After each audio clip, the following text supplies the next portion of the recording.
Hello दोस्तों, नमस्कार। हमारे यूट्यूब चैनल में आपका बहुत बहुत स्वागत है।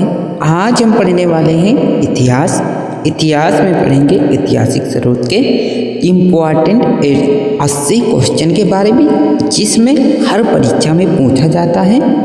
अगर आप सभी लोग यूपीएसआई, यूपी कांस्टेबल, यूपी लेखपाल या किसी अन्य गवर्नमेंट की तैयारी कर रहे हैं तो आप सभी लोगों के लिए यह वीडियो बेहद ही इम्पोर्टेंट है। तो चलिए शुरू करते हैं। क्वेश्चन पहला है, बीते हुए युगों की घटनाओं के संबंध में जानकारी देने वाले स्रोतों को कहा जाता है। ऑप्शन ए सही हो जाएगा, ऐतिहासिक स्रोत कहा जाता है। चलिए दूसरा क्वेश्चन देखते हैं। निम्नलिखित में से कौन सा ग्रंथ सही है? ऑप्शन ए सही है, साहित्यिक स्रोत की तुलना में पुरातात्विक स्रोत अधिक प्रमाणित होता है। चलिए तीसरा क्वेश्चन देखें। किस वेद में प्राचीन वेद युग की संस्कृति के बारे में सूचना दी गई है?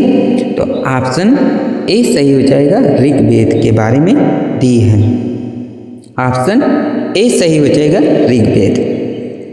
चलिए चौथा क्वेश्चन देखते हैं। निम्नलिखित में से कौन सा ग्रंथ श्रुति ग्रंथ का अंग नहीं है, अंग नहीं माना जाता है? तो ऑप्शन डी सही हो जाएगा, पुराण। चलिए पांचवा क्वेश्चन देखते हैं। निम्नलिखित में से कौन सा ग्रंथ यह दावा करता है जो उस ग्रंथ में है वह विश्व में है और उस अंग में नहीं है, यह विश्व में अलभ्य है? ऑप्शन डी सही हो जाएगा, महाभारत। चलिए छठवां क्वेश्चन देखते हैं। त्रिपिटक धर्म ग्रंथ है, त्रिपिटक धर्म ग्रंथ है? तो ऑप्शन बी सही हो जाएगा, बौद्ध धर्म। छठवां क्वेश्चन, जातक किस का ग्रंथ है? तो ऑप्शन से सही हो जाएगा, बौद्ध धर्म का है। मिलिंद के प्रश्न राजा मिलिंद और किस बौद्ध भिक्षु के मध्य संवाद के रूप में है? तो ऑप्शन ए सही हो जाएगा, नागासेन। चलिए नौवां क्वेश्चन देखते हैं। निम्नलिखित में से किसकी तुलना मैकाले के प्रिंस से की जाती है? तो ऑप्शन बी सही हो जाएगा, कौटिल्य के अर्थशास्त्र से की जाती है। कौटिल्य के अर्थशास्त्र में किस पहलू पर प्रकाश डाला गया? तो राजनीतिक के पहलू पर प्रकाश डाला गया। ऑप्शन बी सही हो जाएगा। कल्हड़ की पुस्तक का नाम है, कल्हड़ की पुस्तक का क्या नाम है? तो ऑप्शन डी सही हो जाएगा, राजतरंगिणी। अष्टाध्यायी किसके द्वारा लिखी गई थी?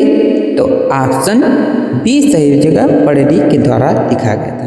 महाभाष्य के रचना का नाम है? तो ऑप्शन बी सही हो जाएगा, पतंजलि। कालिदास द्वारा रचित मालविका मित्र नाटक का नाम था अग्निमित्र। ऑप्शन सी सही हो जाएगा। हर्षचरित किसके द्वारा लिखा गई थी? तो ऑप्शन बी सही हो जाएगा, बाणभट्ट द्वारा लिखा गया था। विक्रमाचरित के रचना का नाम है? ऑप्शन बी सही हो जाएगा, बिल्हण द्वारा लिखा गया था। चंद्रबरदाई द्वारा रचित ग्रंथ का नाम था पृथ्वीराज रासो। निम्नलिखित में से सिकंदर के साथ भारत आने वाला इतिहासकार नहीं था? तो ऑप्शन डी सही हो जाएगा, डायनेमिकस।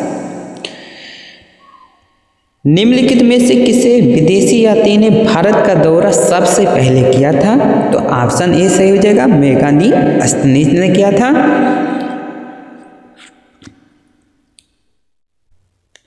मेघानी अस्तनीज का पुस्तक का नाम था इंडिका। सर्वप्रथम इंडिया शब्द का प्रयोग किस भाषा में हुआ था? तो ग्रीक भाषा में हुआ था। जियोग्राफी की रचना किसने किया था? तो ऑप्शन सी सही हो जाएगा, स्ट्रैबो ने किया था। प्लिनी की पुस्तक का नाम है नेचुरल हिस्ट्री, प्लिनी की पुस्तक का नाम है। पेरिप्लस ऑफ एरिथियन सी की रचना किसने किया था? तो अज्ञात यूनानी लेखक ने किया था। ऑप्शन डी सही हो जाएगा। फाहियान कहाँ का निवासी था? तो ऑप्शन सी सही हो जाएगा, चीन का निवासी था। फाहियान किसके शासनकाल में भारत आया था? तो ऑप्शन डी सही हो जाएगा, चंद्रगुप्त द्वितीय के शासनकाल में आया था। हर्षवर्धन के समय में कौन सा चीनी यात्री भारत आया था? तो हेवन तेसांग ने आया था। ऑप्शन डी सही हो जाएगा। 27वां क्वेश्चन देखते हैं। 9वीं सदी में भारत आए अरबी यात्री सुलेमान ने किस साम्राज्य को रूहिमा कहकर संबोधित किया? ऑप्शन ए सही हो जाएगा, पाल साम्राज्य को किया था। अल बरूनी किसके शासनकाल में इतिहासकार था? ऑप्शन ए सही हो जाएगा, महमूद गजनवी के शासनकाल में था। यात्री इबान तूता कहाँ से आया था? तो ऑप्शन ए सही हो जाएगा, मोरक्को से आया था। दक्षिण अफ्रीका यात्री इबान बतूता किसके शासनकाल में भारत आया था?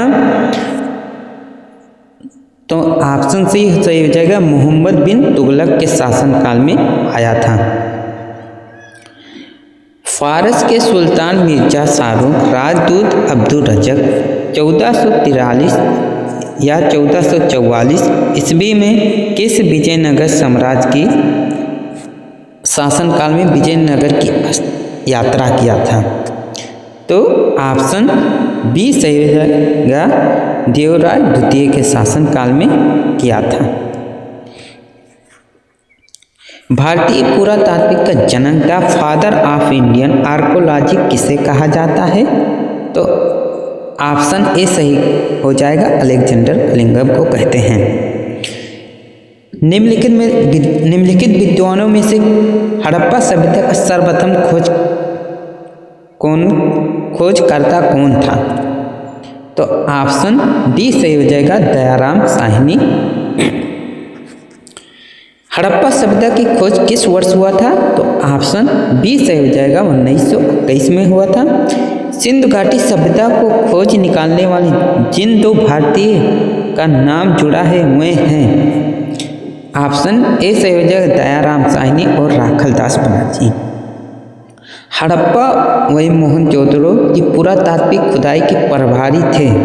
ऑप्शन बी सही हो जाएगा, सर जॉन मार्शल थे। न्यूमिस्मेटिक्स क्या है?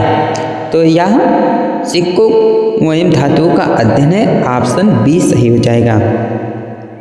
एशिया माइनर स्थित भोगाज का कोई का महत्व इसलिए है।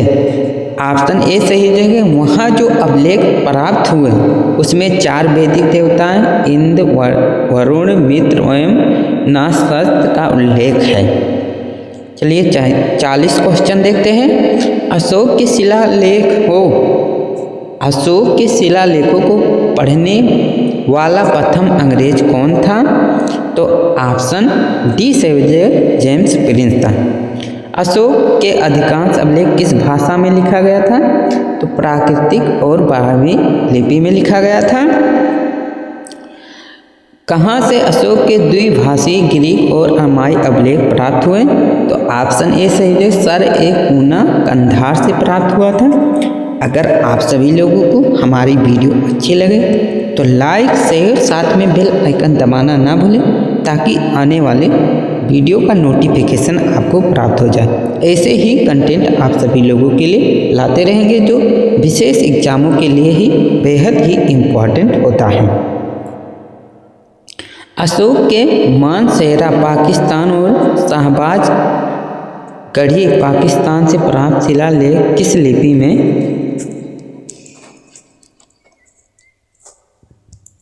किस लिपि का प्रयोग किया जाता है? तो ऑप्शन ए सही हो जाएगा, खरोष्टी लिपि का प्रयोग किया जाता है। ऑप्शन ए सही हो जाएगा, खरोष्टी लिपि। प्राचीन भारत में कौन सा एक लिपि दाईं से बाईं ओर लिखी जाती है? ऑप्शन डी सही हो जाएगा, खरोष्टी लिपि। हेलियोडोरस का 20 नगर अभिलेख संदर्भिक है। हेलियोडोरस का 20 नगर अभिलेख संदर्भिक है। तो ऑप्शन डी सही हो जाएगा केवल वासुदेव से। निम्नलिखित में से कौन सा अभिलेख कलिंग नरेश खारवेल से संबंधित है? तो ऑप्शन ए सही हो जाएगा हाथी गुफा। सर्वप्रथम भारत में विशुद्ध संस्कृत भाषा में लंबा अभिलेख किस राजा द्वारा जारी किया गया था? तो संघ छत्र रुद्र दमन द्वारा जारी किया था। ऑप्शन बी सही हो जाएगा। काव्य शैली का प्राचीनतम नमूना किसके अभिलेख में मिलता है? तो ऑप्शन बी ए सही हो जाएगा रुद्र दमन के। निम्नलिखित में से किसे अभिलेख के चंद्रगुप्त मौर्य और अशोक के दोनों का उल्लेख किया गया है? तो महाछत्र डूमन का जूनगढ़ अभिलेख में। ऑप्शन बी सही हो जाएगा। समुद्रगुप्त के सैनिक उपलब्धियों का वर्णन किस अभिलेख में उपलब्ध है? तो प्रयाग में उपलब्ध है। ऑप्शन डी सही हो जाएगा। प्रयाग प्रशस्ति अभिलेख का उल्लेख हरिशरण के किस शासक दरबारी कवि थे? तो ऑप्शन सी सही हो जाएगा कनिष्क।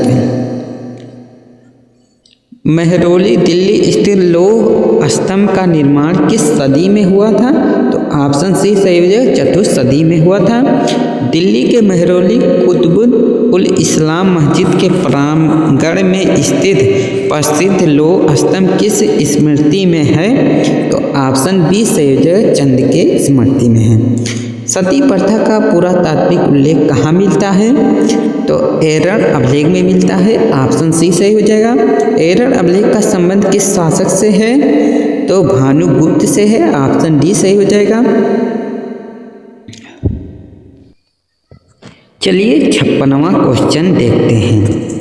ऐहोल प्रशस्ति रचयिता रवि किस चालुक्य शासक का दरबारी कवि था? तो ऑप्शन बी सही है पुलकेशिन द्वितीय का। 27वां क्वेश्चन देखते हैं। हर्ष और पुलकेशिन द्वितीय के मध्य संघर्ष की जानकारी कहाँ मिलती है? तो ऑप्शन ए सही है ऐहोल अभिलेख में मिलता है। कवि कालिदास के नाम का उल्लेख किस लेख में हुआ था? तो ऑप्शन बी से ऐहोल के उत्कीर्ण लेख में हुआ था।